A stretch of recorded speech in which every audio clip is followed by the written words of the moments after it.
studying primate behavior at Stanford, found you feel it before you even realize you're doing it. Your hand moves, your thumb finds the button, the screen lights up your face in a dark room. You didn't decide to check your phone, something older than decision making did it for you. And the strange part is, you probably weren't even bored, you weren't waiting for anything important, you just felt a pull. A tiny itch behind your eyes that only a glowing rectangle could scratch. Most people call this a bad habit, a lack of discipline, something to feel guilty about, but the real answer is far stranger. Your brain isn't broken, it's doing exactly what it evolved to do, it's just doing it in a world it was never built for. Think about the last time you checked your phone for no reason at all, no notification, no message waiting, you just picked it up. That's not weakness, that's a 2 million-year-old survival system, firing off a signal it thinks is helping you. To understand why, you have to go back, not to your last birthday, not even to your childhood, back to the savannah, long before phones, before writing, before fire was even common. Your ancestors survived by noticing things, a rustle in the grass, a shift in the wind, a shape at the edge of the trees that might be food,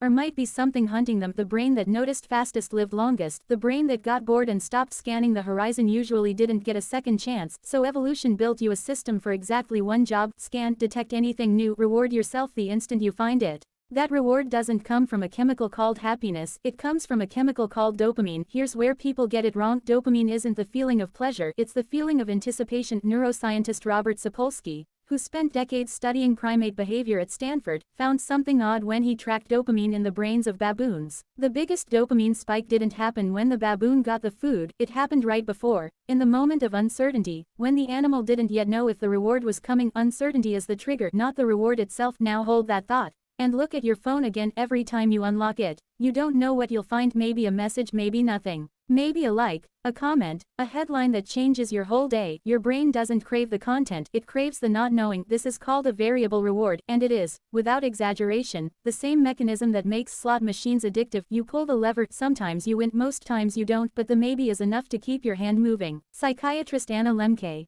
who studies addiction at Stanford School of Medicine, describes the brain as running on a kind of balance: pleasure on one side, pain on the other. Every time you get a hit of dopamine, your brain quietly tips the scale back the other way, so the next hit has to be a little bigger just to feel the same. That's why the phone check that used to satisfy you for an hour now barely satisfies you for a minute. You're not getting weaker, your baseline is shifting. And here's the part that should genuinely unsettle you: your ancestors' scanning system checked the environment maybe a few dozen times a day, a sound, a shadow, a smell on the wind. You check yours over 100 times before lunch. The system was built for a world of scarce, meaningful signals. It's now running in a world of infinite, manufactured ones. Every app on your phone was designed by people who understand this system better than you do. Teams of behavioral scientists, engineers, and designers spend their careers tuning the exact timing of notifications, the exact color of a red dot, the exact scroll resistance of a feed, all calibrated to keep that dopamine anticipation loop firing. You are not failing to control an ancient instinct, you are outnumbered by people whose job is to exploit it. But it goes deeper than dopamine. There's a second ancient system at play, and it's just as old. Your ancestors weren't just scanning for danger, they were scanning for each other. Humans are, biologically, an intensely social species. For most of human history, being cut off from your group didn't just feel bad, it was a death sentence. No group meant no protection, no shared food, no help raising children. So your brain built a second alarm, a social one, constantly asking,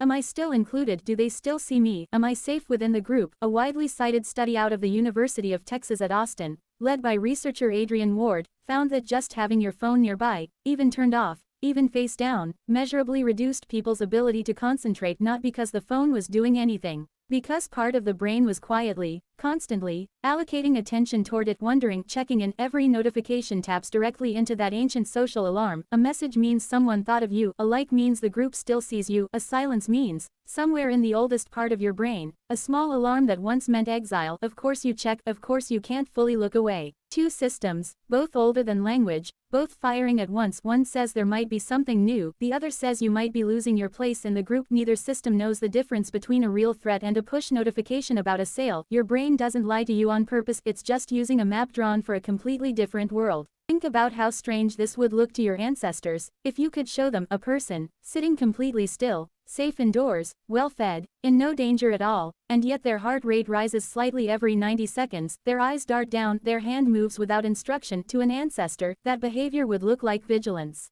Like someone watching for a predator that never actually appears, and in a strange way, that's exactly what's happening, except the predator has been replaced by a small red circle with a number inside it. Your nervous system cannot tell the difference between a threat to your survival and a threat to your social standing. As far as your body is concerned, both trigger the same alarm. A slightly faster pulse, a narrowing of attention, a pull toward resolution, toward finding out, toward checking. This is why an unread message can feel almost physically uncomfortable, not because the message itself matters that much, because the not knowing activates the same circuitry your ancestors used to survive actual danger.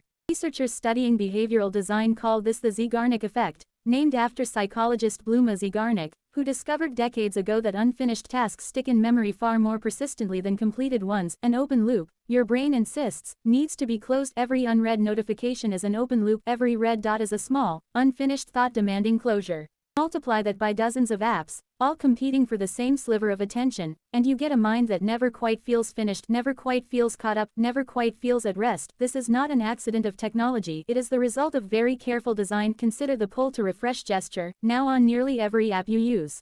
Its inventor, developer Loren Brichter, has spoken publicly about his own discomfort watching it become one of the most addictive interactions in modern software. The motion mimics a slot machine almost perfectly. Pull down, wait, see what appears. It works because it borrows the oldest trick your brain has: uncertainty, followed by resolution, followed by the urge to do it again. None of this makes you weak for feeling pulled toward your phone. It makes you a person with a functioning nervous system, placed inside an environment engineered to exploit that exact system, hundreds of times a day. For years there's a cost to this that most people never connect back to their phone at all. Your ancestors' scanning system was designed to switch off. Once the threat passed, once the horizon was clear, the alarm quieted and the body returned to rest. That rest mattered. It was when digestion improved, when memories consolidated, when the mind was free to wander and make unexpected connections. Your modern scanning system rarely gets that quiet. The alarm resets every few minutes instead of every few hours.